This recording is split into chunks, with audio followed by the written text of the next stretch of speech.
বন্ধুরা,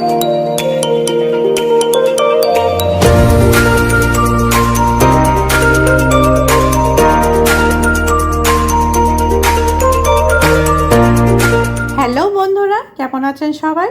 আশা করি সবাই খুব ভালো আছেন। শাইনা হেসেলে আপনাদের সবাইকে স্বাগত। আজ আবারও হাজির হয়েছি আর একটি রেসিপি নিয়ে। আজ বানাবো রুই মাছের মাথা দিয়ে মুগ ডাল।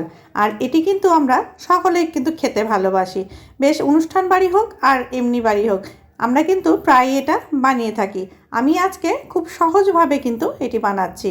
চলুন তাহলে রেসিপিটা দেখে নেওয়া যাক। আমি এখানে রুই মাছের মাথা নিয়ে নিয়েছি। বেশ ভালো করে এটা ধুয়ে পরিষ্কার করে নিয়েছি। আর এটাকে আমি একটু ম্যারিনেট করার জন্য দিয়ে দিলাম লবণ আর হলুদ দিয়ে আমি এটা 5-10 মিনিট প্রায় ম্যারিনেট করতে দিয়ে দিচ্ছি। তার মাঝখানে আমি মুগ ডালটা ভেজে নেব। আমি কড়াই গরম করে নিয়েছি শুকনো খোলায়। মুগ ডালটাকে বেশ একটু ব্রাউন করে আমি এটা ভেজে নেব। খুব বেশি ভাজতে যাবেন না, তাহলে পুড়ে যাবে। একটু হালকা ব্রাউন হলে এটা ভাজা হয়ে যাবে। এবং ভাজার সময় আমি তেজপাতা দিয়েছিলাম, কারণ তেজপাতা দিয়ে ভাজলে ডালটার একটা বেশ সুন্দর গন্ধ হয়। এবার ডালটা ভালো করে ধুয়ে আমি প্রেসার কুকারে লবণ হলুদ দিয়ে ওটা সেদ্ধ হতে দিয়ে দিয়েছি। তার মাঝখানে আমি মাছের মাথাটা ভেজে নিলাম। আমি যে তেলে ভেজেছি সেই তেলেই আমি ফোড়ন হিসাবে দিয়ে দিলাম গোটা জিরে, শুকনো লঙ্কা, দিয়ে দিয়েছি একটা তেজপাতা আর দুটো এলাচ দিয়ে বেশ এবার আমি একটা বড় সাইজের পেঁয়াজ কুচনো দিয়ে দিলাম।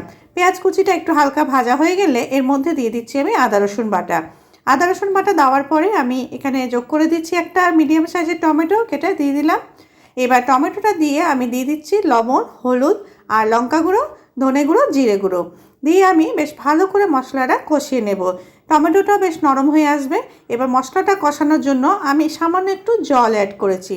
এবার টমেটোটা গলে যাবে এবং তেলটা যখন ছেড়ে আসবে তখন এই পর্যায়ে আমি ভেজে রাখা মাছের মাথাগুলো দিয়ে দিলাম। মাছের মাথাটা দিয়ে বেশ ভালো করে আমি আবারও মশলার সাথে এটাকে কষিয়ে নিচ্ছি। বেশ ভালো করে একটু কষানো হয়ে গেলে এর মধ্যে আমি যে সেদ্ধ করে রেখেছি মুগ ডালটা সেটা আমি এখানে ঢেলে দিলাম।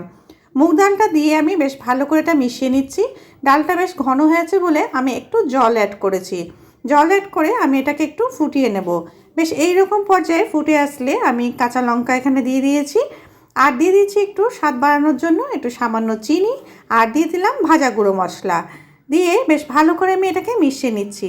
আমার মুগ ডালটা রেডি হয়ে গেছে। এবার গ্যাসের ফ্লেমটা বন্ধ করে দিয়ে আমি এখানে দিয়ে দিলাম 1 চামচ মতো ঘি দিয়ে আমি এবার ডালটাকে নামিয়ে নেব। আমার মুগের ডাল একদম রেডি হয়ে গেছে। আপনারা তো দেখে নিয়েছেন। এটি খেতে খুব ভালো লাগে, আপনারাও খুব ঝটপট বানিয়ে ফেলুন। আর আমার ভিডিওটি কেমন লাগলো অবশ্যই কমেন্ট করে জানাবেন। ধন্যবাদ।